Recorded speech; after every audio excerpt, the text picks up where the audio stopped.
Hi friends, welcome to my channel Sathya cooking. வாங்க today என்ன சமையல் பார்க்கலாம். இன்றைக்கி வந்து பீர்க்கங்காய் பொரியல் எப்படி டேஸ்ட்டாக பண்ணுறது நம்ம இந்த வீடியோவில் பார்க்க போகிறோம். வாங்க அதை எப்படி செய்யுதுன்னு பார்க்கலாம். அதுக்கு முன்னாடி நம்ம சேனல் சப்ஸ்கிரைப் பண்ணாமல் வந்து சப்ஸ்கிரைப் பண்ணிங்க சத்யா குக்கிங். ஓகேங்களா, நான் வந்து 2 பீர்க்கங்காய் வந்து வாங்கி வச்சுருக்கேன். ஓகேங்களா, இப்போ அந்த பீர்க்கங்காவை நம்ம வந்து எப்படி க்ளீன் பண்ணுறோம் அப்படின்னு பார்க்கலாம். ஃபஸ்ட்டு வந்து அந்த காம்பு பகுதியை வந்து நம்ம வந்து ரிமூவ் பண்ணிடணும். ஓகேங்களா, இந்த மாதிரி தான் ரிமூவ் பண்ணி வச்சுக்கணும். ஓகேங்களா, இப்போ இன்னொரு காய் எடுத்து அதோட காம்பு பகுதியை வந்து நம்ம ரிமூவ் பண்ணிக்கலாம்.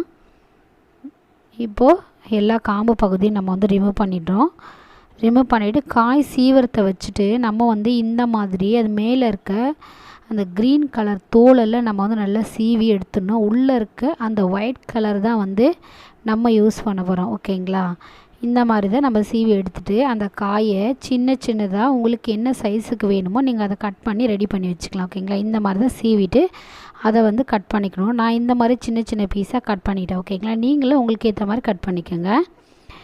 இப்போது நம்ம என்ன பண்ண போகிறோம், ஒரு குக்கர் எடுத்துக்கலாம். அதில் வந்து சிறுபருப்பு போட்டு ஜஸ்ட் அதை நல்லா வாஷ் பண்ணிடலாம். ஓகேங்களா, தண்ணி ஊற்றிட்டு அந்த பருப்பை நம்ம வந்து வாஷ் பண்ணிக்கலாம். இப்போ நான் வாஷ் பண்ணிட்டேன். ஓகேங்களா, வாஷ் பண்ணிவிட்டு குக்கரை வந்து க்ளோஸ் பண்ணிவிட்டு ஜஸ்ட்டு ஒரே ஒரு விசில் விட்டு நம்ம வந்து அதை செப்பரேட்டாக எடுத்து வச்சுக்கலாம். ஓகேங்களா, இந்த மாதிரி சிறுபருப்பை இப்போ எடுத்து வச்சதுக்கப்புறமா ஒரு பாத்திரம் எடுத்துக்கலாம். அதில் கொஞ்சம் தேவையான அளவுக்கு வந்து எண்ணெய் ஊற்றிக்கலாம். எண்ணெய் நல்லா காஞ்சதுக்கப்புறமா நம்ம வந்து கடுகு போட்டுக்கலாம். ஓகேங்களா, கடுகு இப்போது நல்லா பொரிஞ்சிடுச்சு. பொரிஞ்சு வந்ததுக்கப்புறமா நம்ம வந்து வெங்காயம் போட்டுக்கலாம். இது வந்து பொரியல் அப்படின்றதுனால அதிகமான வெங்காயம் வந்து நம்ம ஆட் பண்ண வேண்டாம். ஜஸ்ட்டு ஒரு வெங்காயம் இருந்தால் கூட ஓகே. வெங்காயத்துக்கு அப்புறம் கொஞ்சமாக கருவேப்பிலை ஆட் பண்ணிக்கலாம். ஆட் பண்ணிவிட்டு நல்லா கொஞ்சம் வதக்கி விட்டுக்கலாம். ஓகேங்களா, அப்புறமா லைட்டாக வதங்கினதுக்கப்புறமா தக்காளி ஆட் பண்ணிக்கலாம். இப்போ தக்காளியும் நல்லா வதக்கி விட்டுக்கலாம். வெங்காயம், தக்காளி, கருவேப்பிலை எல்லாமே நல்லா வதங்கணும். இப்போ கொஞ்சம் வதங்கினதுக்கப்புறமா கொத்தமல்லி ஆட் பண்ணிக்கலாம். கொத்தமல்லி ஆட் பண்ணிவிட்டு நல்லா வதக்கி விட்டுக்கலாம். இப்போது நல்லா இந்த அளவுக்கு நல்லா வதங்கி வந்துருச்சு. இந்த மாதிரி தான் நீங்களும் வதக்கிக்கணும். ஓகேங்களா, இப்போ வதங்கினதுக்கப்புறமா நான் கட் பண்ணி வச்ச அந்த பீர்க்கங்காவை நான் வந்து இதில் ஆட் பண்ணிக்கிறேன். நீங்கள் எந்த சைஸுக்கு வேணாலும் உங்களுக்கு ஏற்ற மாதிரி நீங்கள் பீர்க்கங்காயை கட் பண்ணிக்கலாம். ஓகேங்களா, இப்போ பீர்க்கங்காவை இதில் போட்டாச்சு. போட்டுட்டு ஜஸ்ட் நம்ம என்ன பண்ண போகிறோம், அதை நல்லா மிக்ஸ் பண்ணி விடலாம். இப்போது தேவையான அளவுக்கு நம்ம வந்து கொஞ்சமாக வந்து உப்பு ஆட் பண்ணிக்கலாம். ஓகேங்களா, கொஞ்சம் மஞ்சள்தூள் போட்டுக்கலாம்.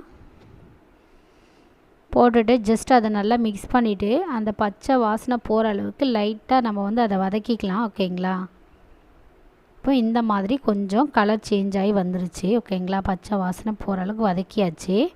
வதக்கினதுக்கு அப்புறமா அந்த பீர்க்கங்காய் வந்து வேகிறதுக்கு நம்ம வந்து கொஞ்சமாக தான் தண்ணி வச்சுருக்கோம். ஓகேங்களா, அதிகமாக தண்ணி வேணாம். ஏன்னா பீர்க்கங்காய் வந்து ஏற்கனவே கொஞ்சம் சாஃப்டான ஒரு காய் தான். ஓரளவுக்கு தண்ணி வச்சாலே ஓகே.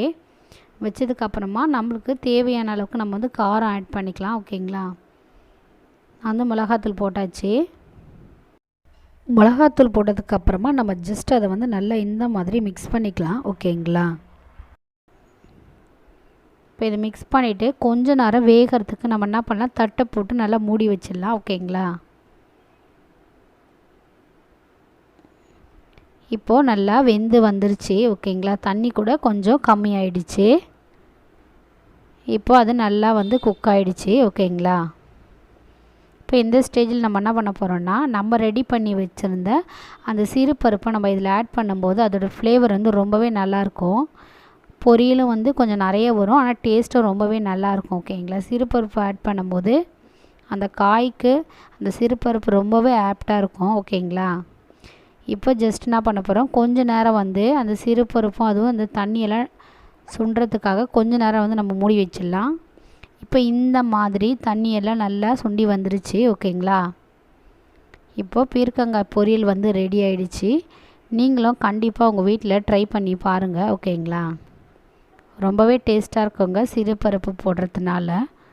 ஓகேங்களா, தண்ணியெல்லாம் நல்லா ட்ராப் ஆகிடுச்சு. இந்த மாதிரி தான் நம்மளும் ரெடி பண்ணி வச்சுக்கணும். ஓகேங்களா,